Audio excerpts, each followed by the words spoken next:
Barko ho, sige. Isang motor tanker ang bumangga sa temporary steel bridge sa Samal Island, Davao del Norte. Ayon sa Coast Guard, magdidiskarga sana ng mga produkto ang motor tanker sa Davao City nang maaksidente. Wala namang oil spill ayon sa Maritime Environment Protection Group.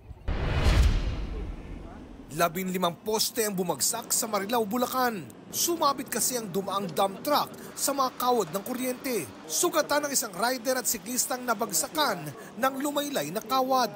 Umabot sa 800 pamilya ang naperwisyo. Dito na po kami natulog sa labas. Gumawa pa kami ng bahay-bahayan dyan.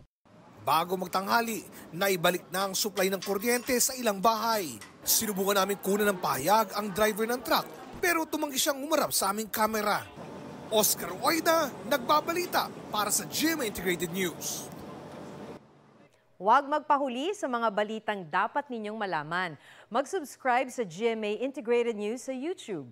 Sa mga kapuso abroad, subaybayan nyo kami sa GMA Pinoy TV at sa www.gmanews.tv.